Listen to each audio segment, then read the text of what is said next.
Okay, hi everybody. Happy equinox. Not sure where you are watching from. The weather today, where I am, is absolutely stunning, and the air has the most relaxing, almost like a aphrodisia in it. It just stimulates your body down to the core, just feeling the spring air. It's warm, the snow is melting, bright sunny day.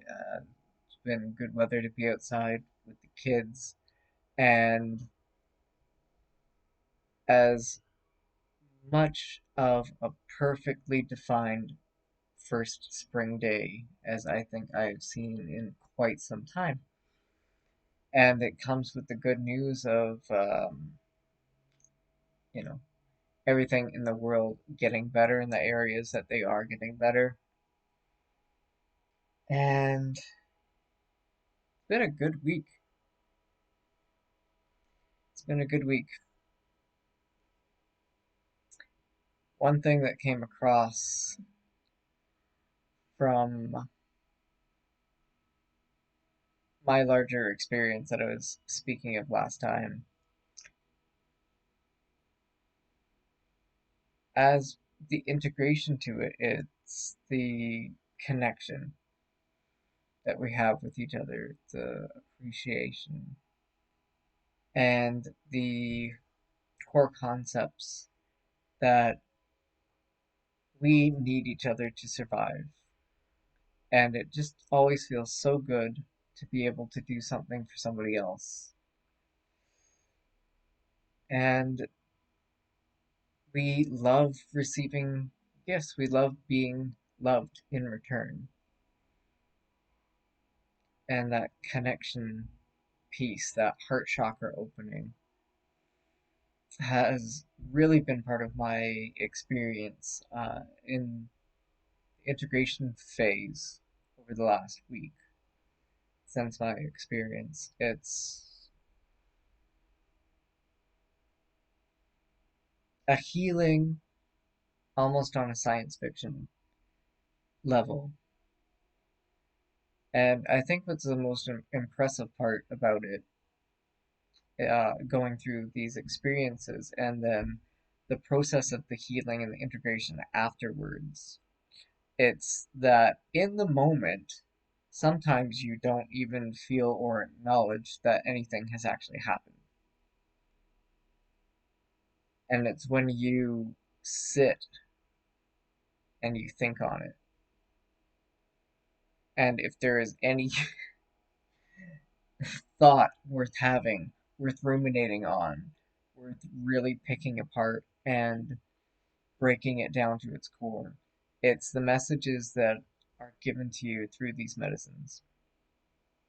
And it's such a unique experience to be able to explain that if you're someone new, and this is something that you're still in the research phase of, to be able to tell you that every time you go through a journey, an experience with a plant medicine of your choosing, of your calling, each experience is going to be uniquely different, not just from person to person, but for yourself as well. One experience may have you tap into your family, your heritage, your ancestors, your siblings, your cousins. Another trip may have you tap into that inner warrior and really get into martial arts and really get into conditioning your body to be what you in the moment would perceive as, Olympic level training. You want to be your best self physically. And other experiences, you may be called to tap in to food, be able to tap into a skill, a part of who you are that you want to grow and expand upon. You'll be called upon to really delve yourself into this one skill or one area that you are passionate about and really immerse it into your life. Scuba diving was one example. Um, and to be honest, that was a natural calling, not influenced by plant medicine. That was just a natural calling of the water element. That piece of us that wants to be connected to nature and to be connected to outside. And there's so many elements to nature, spring and weather being part of it, and geography and terrain, the animals, the food. Then it gets into the heritage, the culture. There's so many different ways to get in touch with nature. And yeah, I wanted to try to give a little bit more feedback into expressing how I am just so impressed and blown away by the uniqueness of how well these plant medicines work, especially when you go through the research phases to it and you use it with that therapeutic intention to give you the best results. And to further get into why I have chosen this as both a continuation from my last segment, which also plays off of when I did the episode on how to navigate a negative trip, a negative experience. I really prefer the term experience because there's nothing that quite heals your soul as to have multiple things touch you and reach you and stimulate you in a positive way all at once,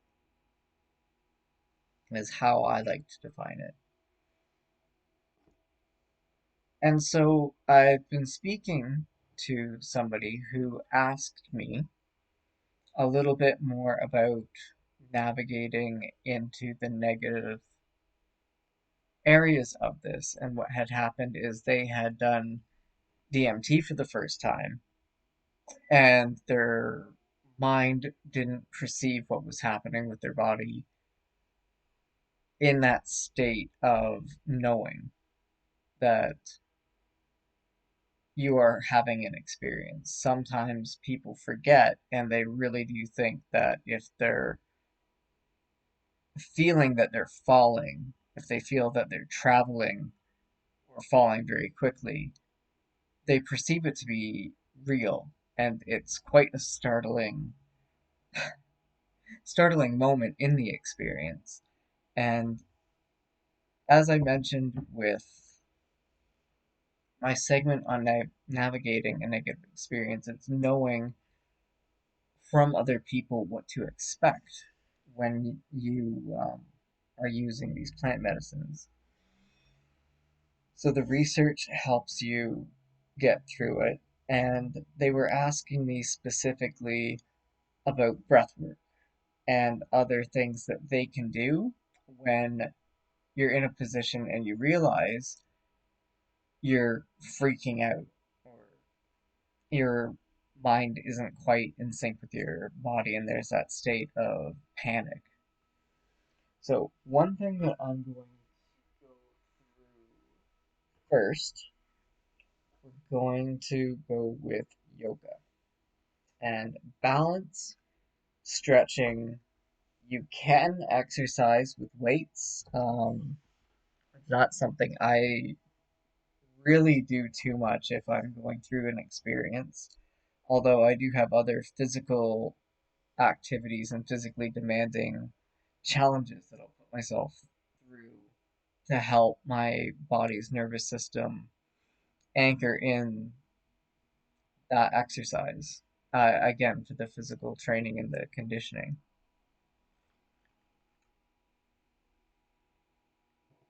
And so the next point that I'm going to make before getting into what to do is my personal understanding of why this is important and how the plant medicine affects your body in the way that it does to help you heal. And from my experience, when you're at higher dosages, your body is reacting in the same state of shock that you go into when you're experiencing trauma. This is how it is for me. I truly can't speak for anybody else in this matter, but I wholeheartedly encourage you to understand this the way I have come to understand how it affects your body. So when you are at a higher dosage and you are in it deep having these experiences, being able to control your body in this altered state of being helps you retain a higher function when you are naturally stable. Meaning that forcing yourself into a position or maybe not forcing, encouraging your body into a position of balance, of strength, of flexibility, and stretching. I like to start with stretching, and what happens naturally if I'm doing this as part of my exercise in the experience is I'll find myself at the most precarious and awkward angles. And there's not too much thought process to it. My body's just naturally shifting and getting comfortable. And there's a whole whackload of meditation talk about balance and your physical structure. But the point that I'm trying to make is that while I was doing this, and I found that comfort zone where you can just naturally relax and you stay because you have stabilizer muscles in your body that you can tighten and you can hold without exerting too much force. And this gives you so much more control doing other activities, especially if you are physically active with sports, if you're physically active with gym equipment, with free weights, if you do, goodness, the word is gone, aesthetics, natural body weight movements, being able to control your body is key to survival. And then you put it to when you're using an instrument, if you're using a tool, if you're operating a stove, a blender, or driving a car, there's a certain sequence of events of movement that your body goes through, and you have to memorize these different and strange, bizarre patterns of behavior. And this is also the same concept of learning a musical instrument, of the finger movements for piano, for saxophone, for flute, the arm movements for a violin or a cello. It's all about how you control your body. And being in a position to use plant medicine at higher dosages gives you that opportunity of having things to physically do if you're doing art, if you're doing yoga and exercise. And from my experience and understanding, from doing it during an altered state of mind, your nervous system really gets to anchor in those movements. And that healing aspect becomes so much more integrated into your daily life. And once you get it in one area, this is something that you do see spread in all areas. And this um, is known to help with speech and speaking and curing a stutter too. Again, it's about being able to physically control your body. So I'm aware that I've gone over repetitive on the point that I'm trying to make now. But this is what you need to understand if you're in a position where you're freaking out and you feel you have lost that control of your body. So you can stretch, especially if you're having an experience that's gone negative and it's lasting a while. Take that moment to. I like to curl up into a little ball and just breathe slowly. That's kind of a worst case scenario. But as I'm entering it into the experience, I start with stretching. I start with touching my toes. I start with doing the splits. I start with doing bridges and just sitting cross legged and arching my back to a point where just above my tailbone I can feel that lower back area just start to ease out, and I'll roll and really stretch out my lower back. And the more relaxed your body is during an experience, the more control you're going to have over it as well. And being able to prepare really comes down to your settings and your intentions. And as part of your your inner self and the mood that you're in, being able to get into stretching or yoga, something physical will help you with preparing for using these plant medicines, as well as learning breathing techniques, as well as hand modalities that I'll be showing you today. A musical instrument is also a really good way to prepare your mind and your body to work together in tandem.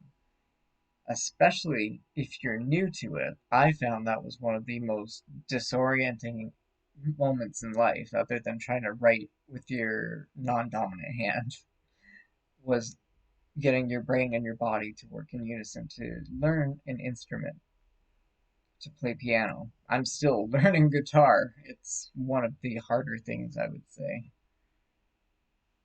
But piano, I got the duality of body mind. And because you're able to work these scenarios through in a normal atmosphere and setting, again, when if you're under a higher dosage and your body is giving that disconnect, with not wanting to do what your mind wants it to do,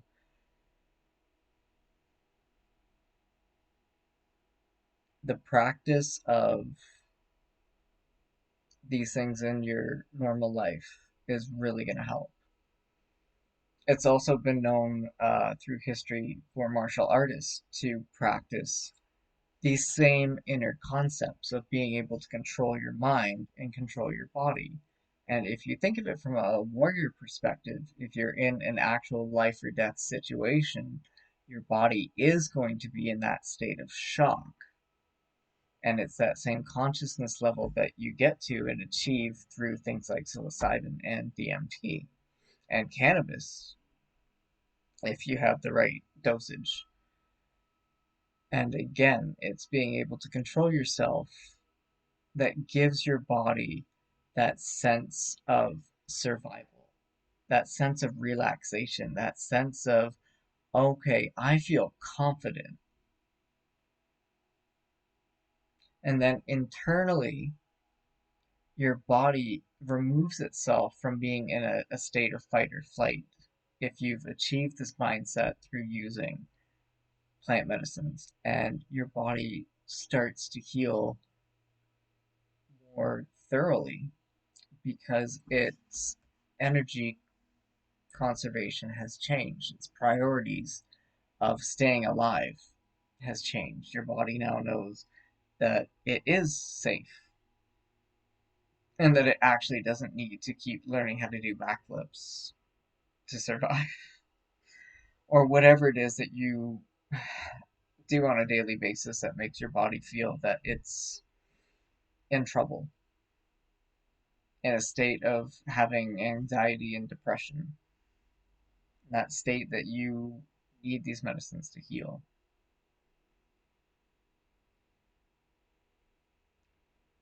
So for breathing exercises, there's a few different ones that I've studied that will be helpful to practice to prepare for experiences.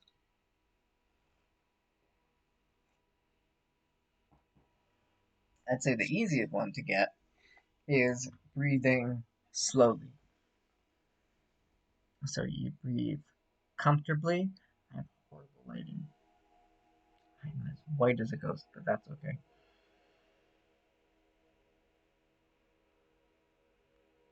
Inhale normal to a comfortable volume of air in your lungs and at a comfortable speed.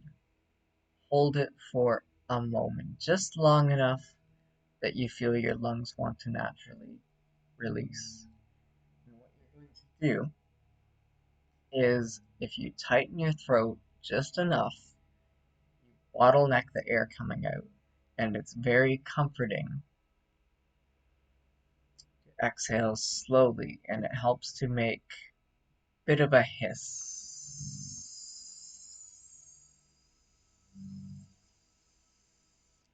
So you can hear the stability of the sound. If you're not exerting a proper amount of a stable amount of force. So just exhale slowly and see how long it takes you to exhale an entire breath of air.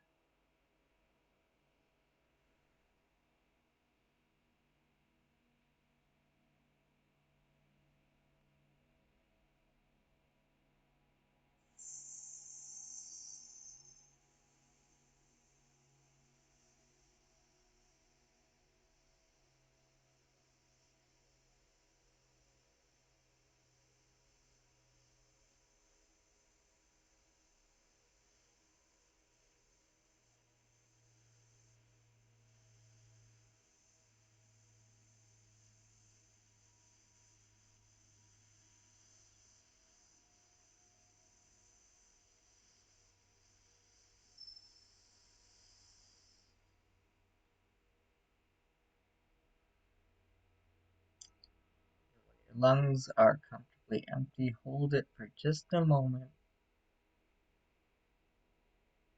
and inhale again. My favorite go-to has always been that as a starter piece. Just one really long, slow, forced exhale. Just moderate amount of force. You still want to be able to relax while you're doing it. The next one that's common is a 4 count. You breathe in for 4 seconds and you breathe out for 4 seconds. So you breathe in 1, 2, 3, 4, and then you hold it 1, 2, 3, 4, and then you exhale 1, 2, 3, 4. And if you get really into it, you can pause in between inhaling and exhaling. So you exhale, so your lungs are completely empty, and you wait 4 seconds. 1, 2, 3, 4, and then you inhale.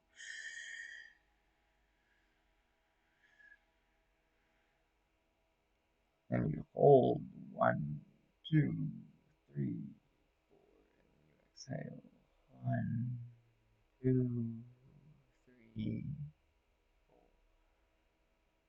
4. You hold. And when you get really good at it, you can go upwards of 10 seconds per inhale or exhale. I now breathe funny because I will inhale for 30 seconds, exhale for a minute and a half because I've practiced that slow exhale for so long.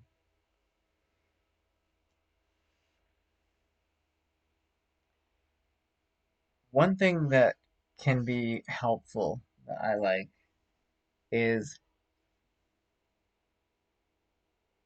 if you really feel tight, it's that exaggerated sigh where you intentionally give a bit too much force with your exhale. So kind of that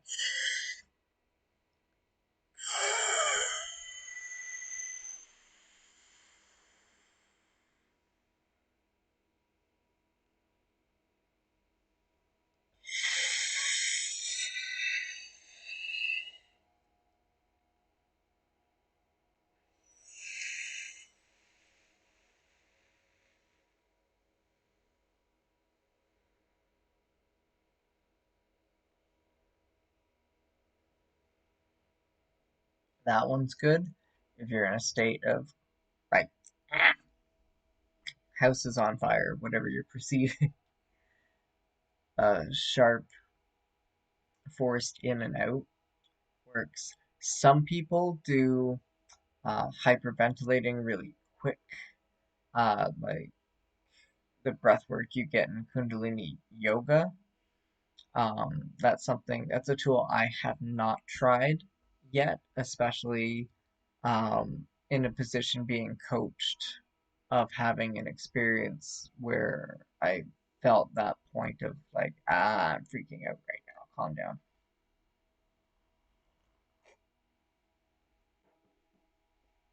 Another thing that you can do to prepare is you can have a recorded message to yourself in a form of an affirmation.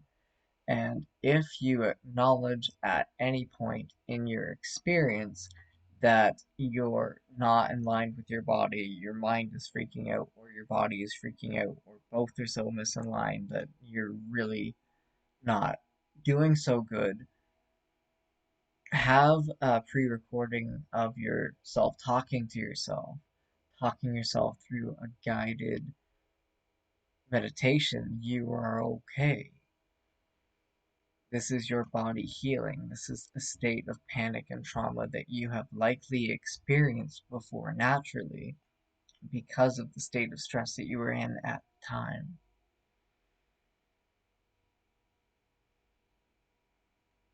It's okay because you've made it through this before. Sometimes, if you're having a really, really bad day in general, negative experiences, regardless or not, being able to sit there and recap, I've been through this, I've survived that, I have healed from this and this and this and this, or I have endured this one thing that is absolutely horrendous for 20 years? Like, nobody else could do that. Boost your inner confidence a little bit. And especially being able to talk to yourself in a calming way, our bodies and our subconscious obviously responds so much better to us talking to us than it does to anybody else giving you a random self-help tape. The best way to do those are to do the way that Ashley and I teach you how to do affirmations in the programs that we teach, that she teaches, that I highly appreciate. Breathing slowly.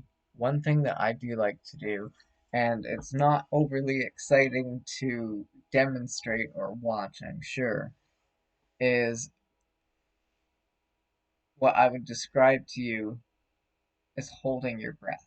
Being able to breathe as slowly and with as minimalistic effort on your lungs moving in or out as possible.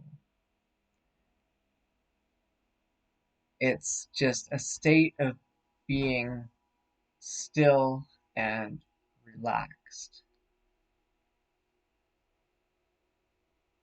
To demonstrate to you, it would just basically be me staring off into space, and I'm sure that nobody actually wants to see that.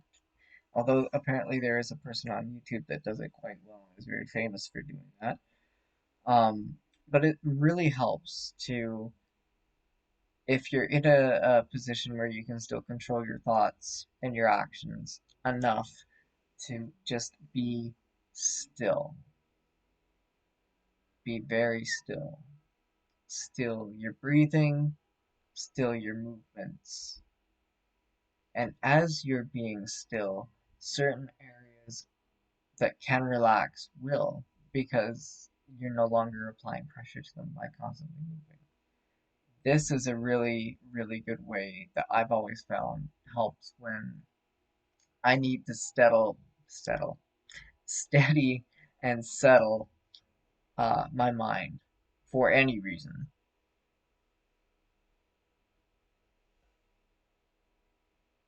And the other thing, the next thing that I'm going to move on to is called finger knitting.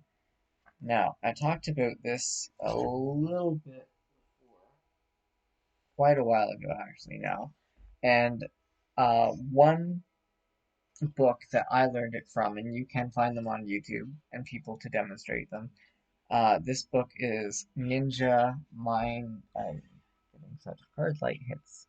Ninja Mind Control, and inside it, you get a really nice description of how to perform each one,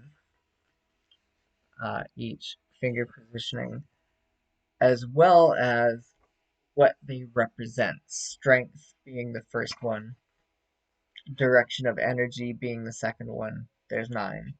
Harmony being the third one. Healing, premonition, knowing the thoughts of others, so almost a psychic intuition. Mastery of time and space, control, and enlightenment. I'm going to go over these with you.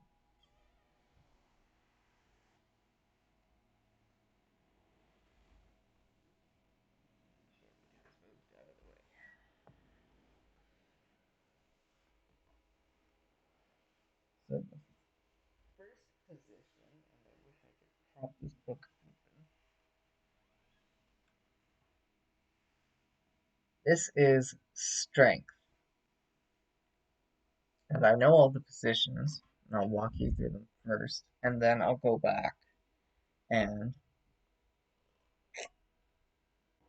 read which one is which, because I don't want to stop the flow of being able to transition smoothly from one to the other to pick up the book constantly. So you begin, you're going to touch your middle fingers together. You're going to interlace your fingers, and you're going to put your thumbs together, and you're going to tuck them right up beside each other. You're going to get this nice, comfortable, snuggled in fist with a arrow shape point to your fingers. This is position 1, meaning strength. Position 2, you're going to, from here, because you do this all in one motion, you bounce from finger position to finger position, you extend your ring fingers and your pinkies, you touch to the points, and you're going to curl middle and your index. You're going to touch them knuckle to knuckle and tuck them inside under your thumbs. There we go. This angle works. to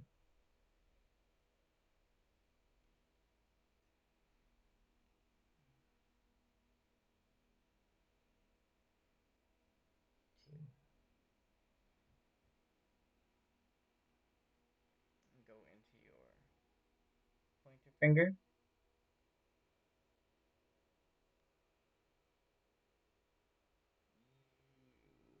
clasp, and you interlace your fingers. From here, you're going to hold your index finger, and with the knuckle of your thumb, you're going to apply pressure to the side of the nail here. And this is actually an acupressure point for inflammation. Both fingers you can apply pressure to, and it will ease your nervous system for things like, as I said, inflammation. Now, this one, I remember from what the page said, it means time and space. And you wrap your one hand around your index finger while you're applying pressure to this one piece of the tip of your nail. And from here, you're going to open up into a third eye triangle. And from here, and different martial artists will use this one as well, you coil down into, in martial arts, it's a fist. This one, you're just going to touch your thumbs together.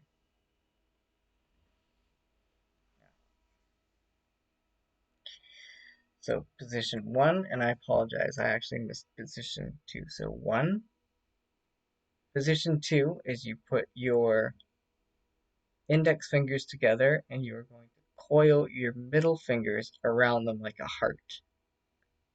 Two, three, four, five, six, seven, 8, 9, and then you start again. 1, 2, 3, 4, 5, 6, 7, 8, 9, 2, 4, 6, 7, 8, 9. And as you get into a natural rhythm, it takes a little bit of finger yoga to stretch and contort, and again, have that control over your body to be able to do that and move it fluid from one to the other. And as I demonstrated, you do go into quite the meditative state of being able to bounce between the positions. And it gives you a really good sense of focus. It gives you a really good sense of relaxation because you're so into what it is you're doing that you're not thinking about anything else that's causing you distress or dismay. What do we have for time? We have 20 minutes.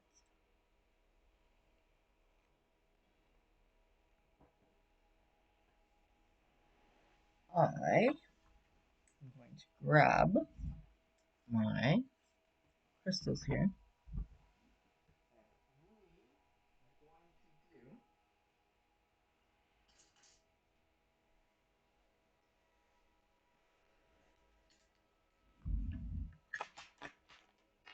A more in-depth distance Reiki session for everyone I know who is healing or who still needs healing. And what I'm doing is this is going to represent a body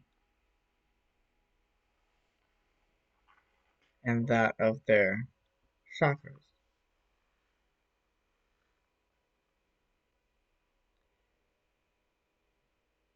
And if this was a in-person session, well, if this was an in-person session, this would be an actual person on a Reiki slash massage table. For a distance Reiki session, this would be what it looks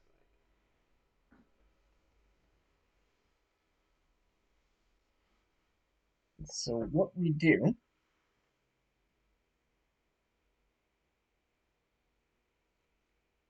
is you can use a necklace, you can use a pendulum.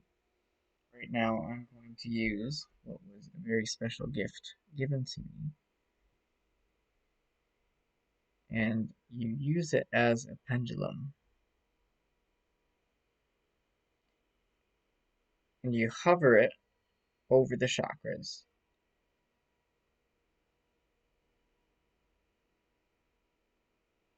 And if the pendulum starts going wonky, you have found a chakra that needs love and attention.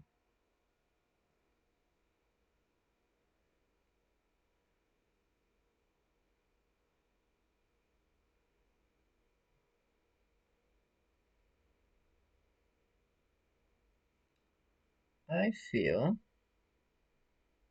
right on the solar plexus.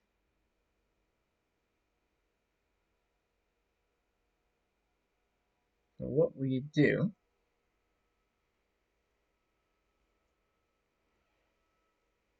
is we're going to think of the person that requires healing. We're going to think about who they are. We're going to think about how they've affected our life and the life and lives of those around them.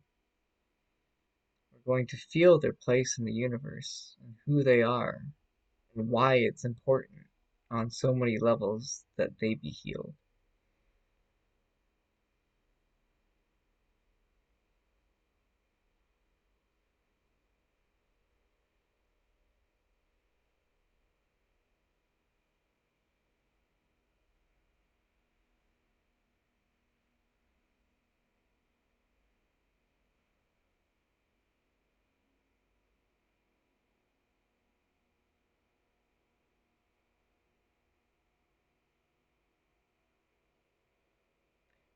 In truth, if this was a session with somebody connected on the other end, I would be talking to them. And much like when you naturally shift your weight to be comfortable, your hands will naturally touch and navigate towards something that requires attention. Right now, I'm feeling is the third eye. Those of you who have third eye blockages, this is for you. To describe what I'm feeling like a magnetic push off the stone. So I'm going to hover around it.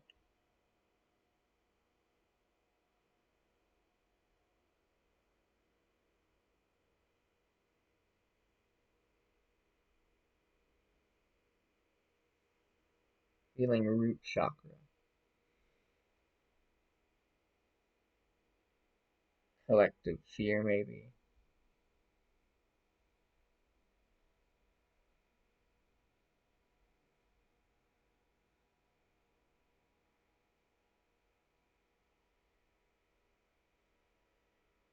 To tie this into what I was saying, is in truth, even if your mind and your body are very misaligned during an experience, your body has natural instincts inside it that will keep it alive. And your body will know what to do. It's when your mind starts to overrule your body, your mind starts to see things that aren't naturally real or positive, that it sends the rest of them off course.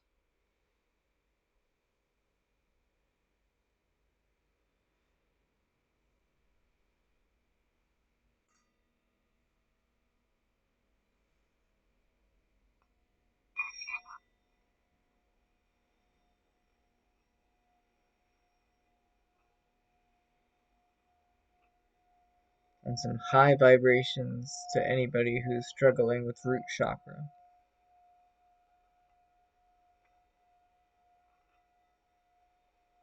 You're safe. You're secure.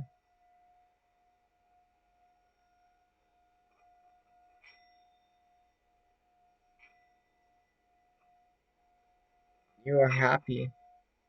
You got things in your life that you know make a difference. So much of a difference that you know you like to get up in the morning. That things are much better than you realized. Because you have things in your life that you love. And things that love you. And you know that when you think on a positive note, things just go so much better for you. Ooh, the ball likes this one. Positive affirmations, positive outlook. And then you can see the effects.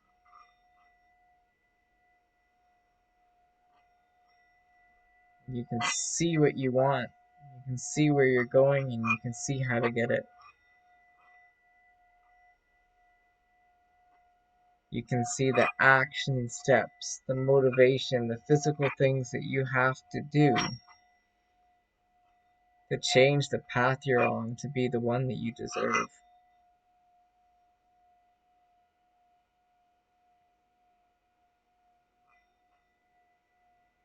What can you release? What don't you need?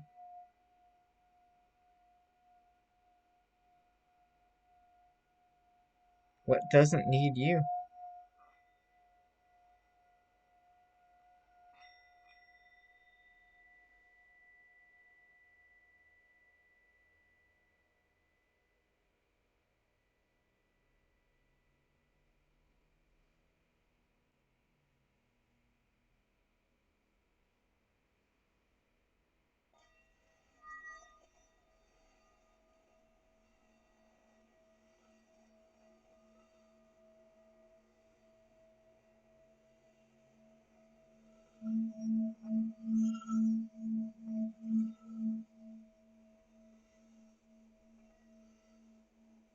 It likes it right here. It likes the throat chakra and it likes the third eye.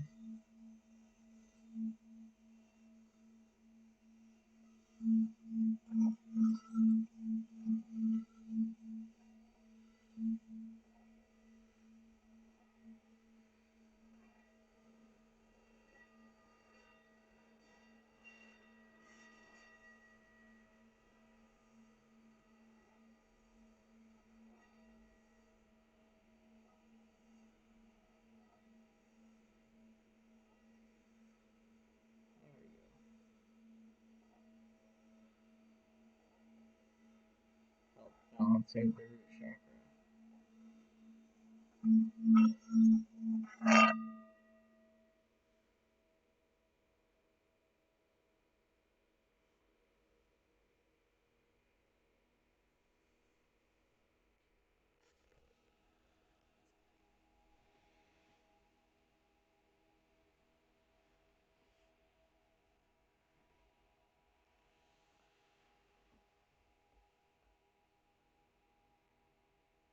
The other thing that can be very helpful with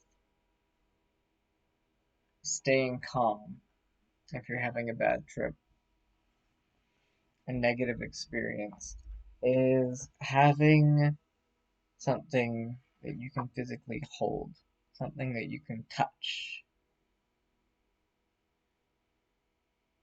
Back when I first had a lot of anxiety, I wouldn't leave the house without having was called a fidget stick.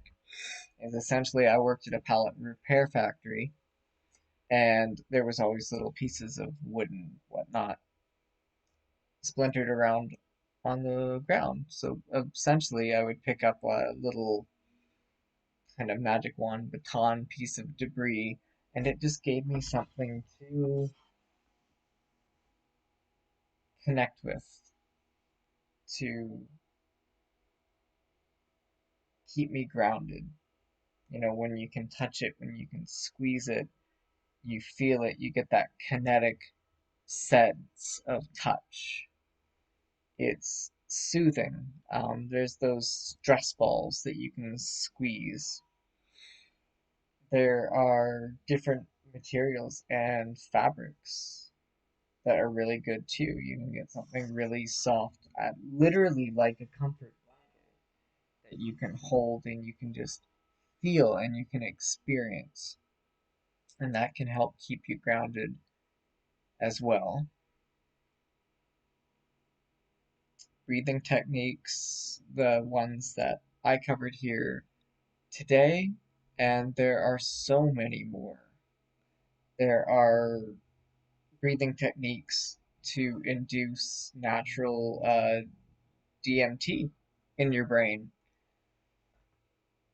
that I will be honest, I've tried. It was very difficult, and I can see that similar to how you'd have to condition and prepare yourself physically to exercise, to do something very physically challenging, that if you really conditioned and prepared your body to be able to do DMT release breathing, that would be one friggin' hell of a tool to have. Um, I feel in saying it, I am going to have to schedule that in and report back to you guys on how I find that going. The other report that I have to give you guys is a little while back. I was doing Nutmeg Tea, and it's a very relaxing drink. Very, I felt therapeutic. I felt the therapeutic vibration from it in the ceremony that it takes to make it, to measure it out, to oil it and make it special, and gives it this relaxing ambience. And to ingest it also gives you that relaxing appeal. I have not experienced anything extreme as a result of using nutmeg in a therapeutic sense, given that the research states that it does have psychedelic properties in it if ingested at higher levels. And the truth is, which I'm not prepared to do, at least at this point, is if you put nutmeg into those little capsules, you could not really comfortably, but you could consume the amount that it would take to induce the psychedelic toxicity. Whereas you, the properties are in the essential oils that you get from brewing it as a tea and from capturing the essence in the steam back into it to infuse it and then ingest it that way. Um, it's very, very, very difficult to ingest and actually consume the amount of nutmeg that is required for toxic levels. To be honest, yeah, it's just gross to try and force yourself to do it. It's a lovely tea, though, if you just take it in moderation. And even if you make it really thick, really dense tea, Um, gotta say there's not too much to it from my experience researching it. There's really no effects or point in doing it. But if you do use a nutmeg tea. It's makes the whole house smell beautiful, nutmeg, and if you add cinnamon, I think that's part of the ambience, the relaxing ambiance to doing it as well. Um, but from my experience, I can't recommend it for anything that will give you insight into the creation of the universe. It's not that kind of psychedelic property. So if you have found what we discussed today helpful, please share. Share, share, share. Everybody is going through so much right now, and what I was talking about in the beginning, the importance of experiencing that integration afterwards, that healing, that confidence and control over your nervous system by working with these plant medicines. It's so beneficial. It's such a beautiful experience, and we all know that it's something that we need. And if we really feel that we don't need that kind of inner soul healing, peace, and tranquility, I'm sure we all know somebody in our life who's always that stressful, and who also needs to experience that as well. And I encourage you to send them our way. And if it's you, if our content has touched you, if it has helped inspire you and encourage you to be in a position of healing or have been healed. I've spoken to some people who, through use of cannabis alone, cured PTSD for 20 years. I've seen people cure cancer with cannabis and psilocybin and be cancer free for 10 years. We can make a wonderful difference by simply sharing and encouraging these medicines to be used properly and in a sacred setting. Because when we are able to move past the Hollywood stigmas and what the propaganda would have you believe, we reach a level of existence within ourselves that they don't want you to know exists.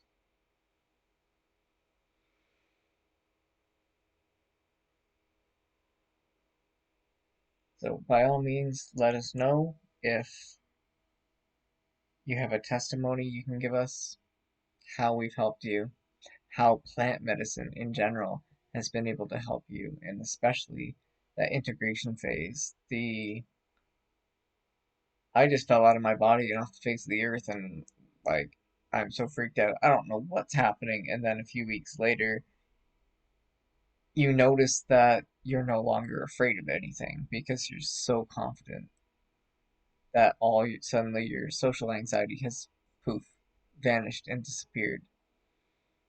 And then you notice you're sleeping better at night because you feel better and you can't quite put your finger on it, but you know that what was broken is starting to mend.